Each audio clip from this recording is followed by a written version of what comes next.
नमस्कार, next 9 news देख रही हैं आप और मैं हूं आपके साथ प्रज्ञा सिंह।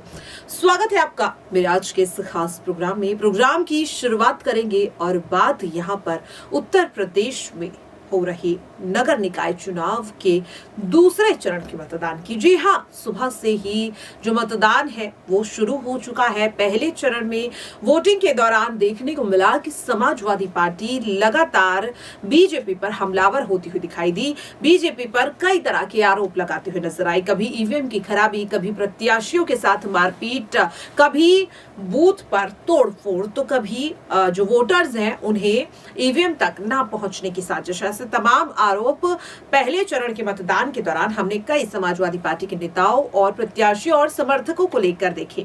लेकिन आज अब ऐसा लग रहा है कि शायद अखिलेश यादव के वर्चस्व से कहीं ना कहीं योगी सरकार डरती हुई नजर आ रही है और इसीलिए अब अखिलेश यादव के खिलाफ साजिश हो रही है। आखिरकार ऐसा क्यों कहा जा रहा है? दरअसल आपको बता दें कि पहले चरण के मतदान के बाद अखिलेश यादव औरैया गए थे एक जनसभा को संबोधित करने के लिए।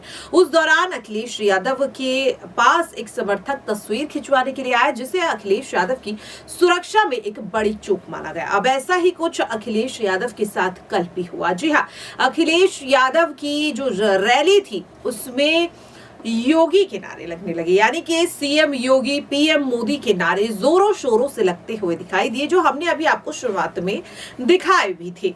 अब ऐसे में सवाल ये उठ रहा है कि आखिरकार अखिलेश यादव की रैली में योगी मोदी नारे लगने का मतलब क्या है? या तो यहाँ पर अखिलेश यादव का उतना वर्चस्व ही नहीं है, इसीलिए शायद उनकी रैली में बीजेपी की पार्टी के नेताओं के नारे लग रहे हैं, या फिर अखिलेश यादव की रैली के साथ कोई साजिश की जा रही है।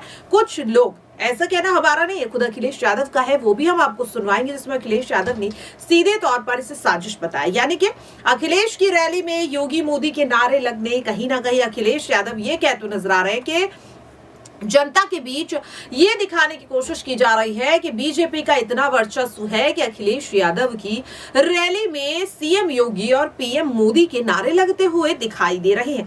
और भी ऐसे कई आरोप इन तमाम चीजों के बीच, यानी कि मतदान के बीच अखिलेश यादव अब लगाते हुए नजर आ रहे हैं भारतीय जनता पार्टी पर। क्या कुछ कहा है अखिलेश ने, पहले आप वो सुन लीजिए। चुनाव में बीजेपी की पूरी तरह हार होने जा रही है, क्योंकि जनता कूड़ा और बंद पड़ी नालियां, जल भराव, सड़कों पे जानवर, बिजली महंगी, हाउस टैक्स महंगा, इन बातों पर चुनाव होने जा रहा है और बीजेपी इनकी बातें नहीं कर रही है, क्योंकि दिल्ली और लखनऊ की सरकारों ने जो भी पैसा दिया भारतीय जनता पार्टी के लोगों ने अधिकारियों से मिलकर के लूट लिया और इसी बर्बादी की वजह से जनता इनसे नाराज है। बेरोजगारी बड़े पैमाने पर है, महंगाई बड़े पैमाने पर है। अब मुख्यमंत्री कह रहे हैं कि उन्होंने 2 सेल्फी पॉइंट बना दिए। वो अपने घर के बगल में गोमती नदी में बदबू, गंगा मैया में बदबू, गंदगी, और आज भी नाले नहीं बंद कर पाए। बिना नाले बंद किए क्या संभव है गंगा साफ हो जाएगी? ये जो मिलन है गंगा से और नालों का, क्या ये सरकार रोक पाई है? सरकार के लिए क्या मैसेज? सरकार का मैसेज यही है कि उत्तर प्रदेश की जनता ने जिस तरीके से फैसला लिया है, इस बार कूड़ा के साथ साथ भारतीय जनता पार्टी का भी सफाया होगा। मुख्यमंत्री ने कहा 2017 के पहले गुंडों की सरकार थी, उसके पहले दंगा होता था, कर्फ्यू लगता था, मेरे पत्रकार साथी, मुख्यमंत्री जी ने कितने केस वापस लिए? क्या धारा 307 वापस नहीं लिए? क्या उन पर जो मुकदमे थे दंगे और उस तरह के वापस नहीं लिए? क्या डिप्टी सीएम, कोई सोच सकता है चंदे की पर्ची फर्जी छपाई हो, उस पर मुकदमा हो गया हो? आपके डिप्टी सीएम की क्या है? यही मुकदमा हाईकोर्ट में चला कि नहीं चला? तो इनसे बात मत करिए। जब ये कूड़ा नहीं हटा पाए, महंगाई नहीं कम कर पाए, बेरोजगारी नहीं खत्म कर पा रहे, मुख्यमंत्री जी कहते हैं 100 में 4 बेरोजगार हैं, इनकी बात को कौन मान लेगा? जो लोग सड़कों पर सांड के हवाले व्यवस्था कर रहे हैं, आज भी अखबार पढ़ोगे तो एक नौजवान सांड से टकरा करके उसकी जान चली गई। जो लोग सड़क पे नहीं सांड हटा पा रहे हैं और स्मार्ट सिटी का सपना दिखा रहे हैं, स्मार्ट सिटी, इनसे पूछो स्मार्ट सिटी होती क्या है? उन्होंने इतना पैसा लूटा है कि बीजेपी के लोगों की शक्लें देखो तो स्मार्ट हो गई है, लेकिन सिटी स्मार्ट नहीं हुआ। डिप्टी सीएम कह रहे हैं कि देखिए, ये पुलिस को चला रहे हैं मुख्यमंत्री जी, पुलिस को चला रही है बीजेपी। ये पुलिस की भाषा नहीं है, ये बीजेपी की भाषा है। एक महिला को इस तरह कहना, ये बीजेपी की भाषा है, मुख्यमंत्री की भाषा है, और ये नफरत से चुनाव जीतना चाहते हैं, समाज को बांट के चुनाव लड़ रहे हैं। आप तो बजरंग दल को बैन करने की बात कही थी, ऐसा क्यों कहा? क्या बातें कर रहे हैं? बजरंग बली को कौन बैन कर लेगा? कौन बैन कर लेगा? किस तरीके का देख रहे अगर योगी जी भी चाहेंगे तो नहीं बैन कर पाएंगे। निकाय चुनाव में क्या लग रहा है? निकाय चुनाव में क्या के साथ साथ बीजेपी की सभाया, दिल्ली में चीज बंटवारा उसमें भी हमारा ये 100 में 75 में पिछड़े दलित और मुसलमान हैं, क्या उनकी बातें कर रहे थे? बड़ी खुशी की बात है।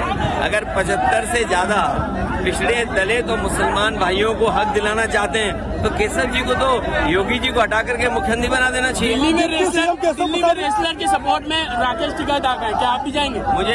मुझे उम्मीद है कि ये बीजेपी की सरकार और दिल्ली और लखनऊ जो बेटी बचाओ का नारा देते थे, जांच कर करके न्याय दिलाएंगे। समाप्तवादी उनसे कहो जो पर्ची छपाई थी वो समाप्त हो गई कि पर्ची अभी भी बची हुई है। लोकसभा से क्या आप लड़ेंगे? तो देखा आपने किस तरह से अखिलेश यादव ने एक बार फिर से भारतीय जनता पार्टी पर निशाना साध दिया। सुबह से ही मतदान का जो सिलसिला है वो लगातार जारी है, वोटिंग लगातार चल रही है। इस बीच अखिलेश यादव का ये बयान कहीं ना कहीं उत्तर प्रदेश में चल रही सरगर्मी को और ज्यादा बढ़ाने का काम कर रहा है। वैसे में सवाल ये उठ रहा है कि जो आरोप अखिलेश यादव लगा रहे हैं, अगर वो सच है तो जाहिर सी बात है नगर निकाय चुनाव में बीजेपी की जीत होनी तय है।